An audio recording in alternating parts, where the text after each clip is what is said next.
de concederle la palabra para comenzar a Elena Burga, directora de Educación Intercultural Bilingüe Rural del Ministerio de Educación. Bien, gracias. Buenas noches a todos y todas.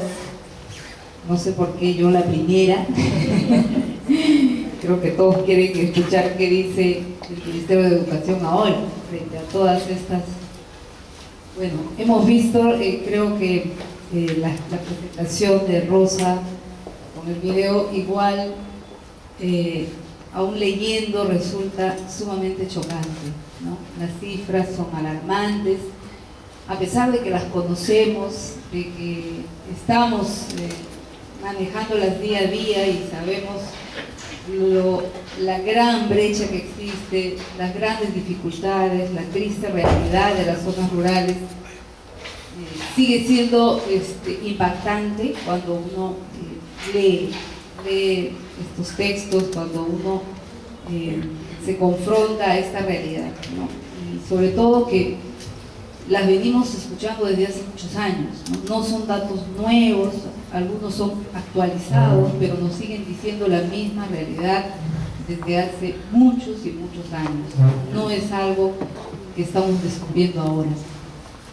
Una cosa que quisiera resaltar del texto y que me parece un gran aporte es que no solo se habla de lo rural, sino que se describe cómo es esta ruralidad. Y una de las cosas que resalta, por lo menos en este texto, y que no siempre lo he visto en otros documentos sobre lo rural, sobre la educación en áreas rurales, es que esta población que vive en las zonas rurales es en su mayoría población indígena. Población que habla una lengua distinta al castellano, que tiene una cultura distinta, población que en muchos casos está perdiendo su identidad, está perdiendo su lengua, pero que sigue siendo un pueblo, una cultura distinta, y a la cual la educación le llega desde hace décadas, una educación totalmente homogeneizadora, una educación que no respeta su cultura, una educación que no se ha preocupado por rescatar sus valores, su forma de vida, su manera de ver el mundo, y que le impone un idioma, ¿no? De muchas maneras, no solo a través de la escuela, claro está, pero la escuela ha sido uno de estos actores principales de llevar justamente una cultura distinta, un idioma distinto.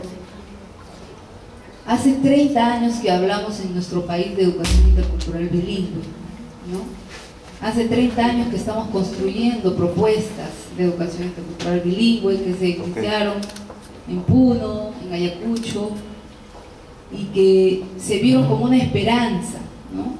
Hace más de 20 que es una política pública, que es una política de Estado, y sin embargo no vamos avanzando, no vamos mejorando, al contrario, las brechas se acentúan, las lenguas desaparecen, las poblaciones rurales migran y se mimetizan en las ciudades, no se identifican ni se reconoce a la población indígena en las zonas urbanas, y las zonas rurales que siguen siendo mayoritariamente indígenas, también a veces las miramos como las zonas rurales a secas, pero son zonas rurales en su mayoría con población que tiene una cultura y una lengua distinta. Creo que eso es fundamental para empezar a ver qué debemos hacer, ¿no? No es una responsabilidad solo de la Dirección General de Educación Intercultural Bilingüe y Rural del Ministerio de Educación enfrentar este problema. Este es un problema de todo el Ministerio, de todo el país, de toda la sociedad civil, de todas las ONGs vinculadas a la educación y de todos aquellos que estamos luchando día a día porque la educación en nuestro país mejore. Si no identificamos claramente cuál es la población a la que está precisamente con los más bajos niveles de logros de aprendizaje, si no identificamos quién es la población a la que debemos orientar todas nuestras nuevas propuestas, toda nuestra batería de tecnologías, de propuestas pedagógicas, nuestras propuestas van a seguir cayendo en el vacío y no vamos a seguir obteniendo los resultados. Esta es una reflexión que la estamos teniendo todos estos días en el Ministerio de Educación, ¿no? Una cosa que sí creo y tengo la convicción es que eso que antes aparecían como las metas, la educación rural o la educación intercultural bilingüe, eran prioridades tal vez dentro de una dirección del ministerio, además la dirección más ninguneada y que pasaba desapercibida totalmente, son ahora las prioridades de todo el ministerio, ¿no? Eso creo que es un aliciente frente a este texto, ¿no? Que nos da incluso algunas ideas de por dónde hay que ir, ¿no? Y eso también es un gran aporte. Es realmente importante también resaltar que cada vez creo que hay más claridad de por dónde hay que ir. Eso sí, hay que reconocer que hay un avance. En este mes que nosotros estamos en el ministerio, hemos recibido propuestas acerca de cómo trabajar en las zonas rurales, qué es lo que hay que hacer en las zonas bilingües, cuáles deberían ser las medidas urgentes que hay que tomar para atender a la población indígena, y las hemos recibido de distintos colectivos, de maestros, instituciones como SUMA, como UNICEF, del Congreso de EIB, ¿no? de distintos grupos colectivos de nuestro país, y todos más o menos en la misma línea. Yo creo que eso es un indicador y es más o menos lo que también nos dice este texto cuando plantea algunas propuestas claves de por dónde habría que ayudar a ir reduciendo estas brechas de las que nos hablan. Y eso es un gran aliciente, porque entonces creo que hay más o menos un consenso en nosotros, en el país, de por dónde hay que ir. Creo que hace 10, 15 años no teníamos tanta claridad de cómo empezar a enfrentar estas desigualdades en la educación y cómo entrar de mejor manera a trabajar en zonas rurales, en zonas indígenas, andinas, amazónicas. Y ese es un gran aliciente. Una de las cosas que, bueno, compartimos estas ideas, compartimos estas propuestas, vemos un gran desafío, por un lado, lograr identificar mejor dónde está esa población y cuáles son las escuelas que deberían ofrecer una educación intercultural bilingüe. Ese es un gran desafío que tenemos, lo estamos abordando, ya tenemos avances en eso.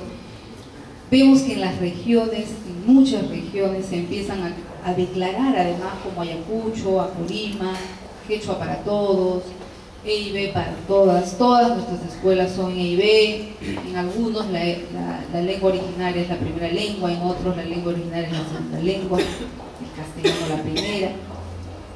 Pero hay creo un darse cuenta de que el tema cultural y lingüístico es fundamental en las zonas andinas, en algunas zonas amazónicas, y que por lo tanto las propuestas, creo que el hecho de que las regiones empiecen a declarar si somos todos bilingües es una forma de afirmarse, pero también es un grito de decir, ahora ayúdennos, veamos cómo hacemos para trabajar como propuesta bilingüe, pero que también tiene distintos contextos, ¿no?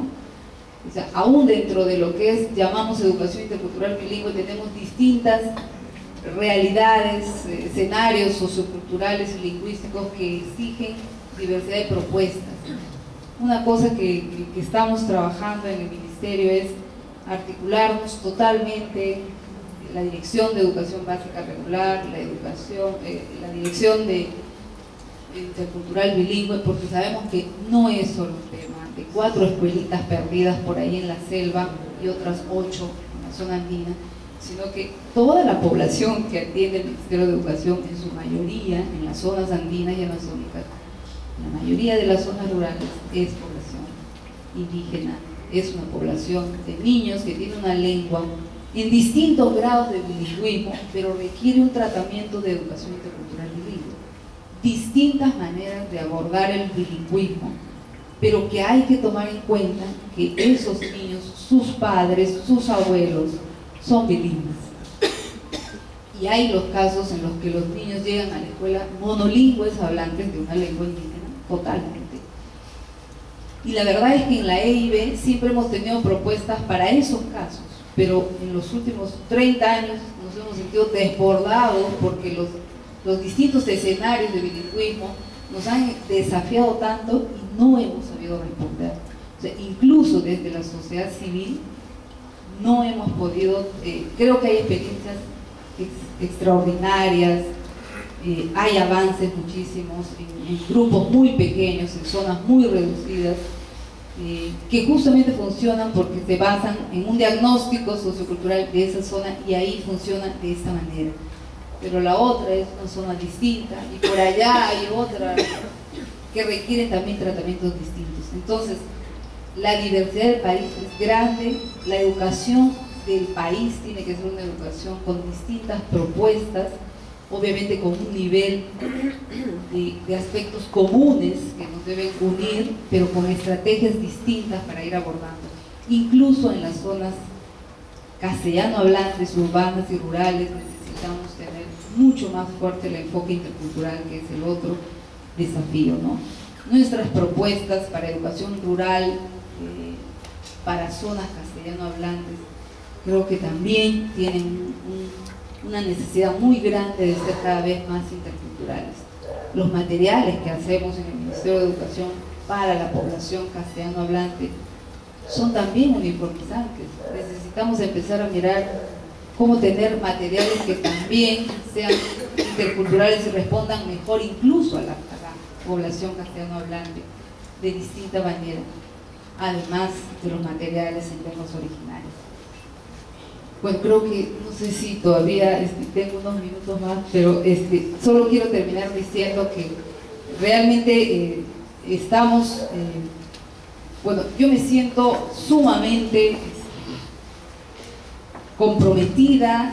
Creo que en el Ministerio estamos todos medio asustados, pero al mismo tiempo apasionados, con una gran voluntad tenemos unas metas altísimas, ¿no? Altísimas, de llegar a universalizar la educación inicial de 3 a 5 años, de llegar a ofrecer atención a niños de 0 a 2 años en todos los distritos más pobres del Perú, que son los 800 distritos del programa Juntos, donde no hay nada absolutamente para niños de 0 a 2 años. Y hemos hecho el cruce precisamente entre los distritos del programa Juntos, cuáles son los distritos con mayor población indígena, porque tenemos un ranking de distritos con mayor población indígena, y vemos que el 88% de los distritos Juntos en población indígena en distintos grados, pero más del 50% de los distritos de Juntos son 80% de población indígena. Entonces, realmente es un gran desafío. Si ya ese 11% que el Ministerio atiende en primaria y el 8% que atiende en inicial, incluso no es de la calidad que debería ser, ampliar eso es todo un gran desafío y de verdad tenemos que poner todos en valor y empezar a mirar estas realidades y empezar a construir las propuestas o a mejorarlas, las que ya existen, y empezar a trabajar con todo el entusiasmo y con todos los recursos que tanto la cooperación, el ministerio, todos tenemos que orientar a eso. Muchas gracias.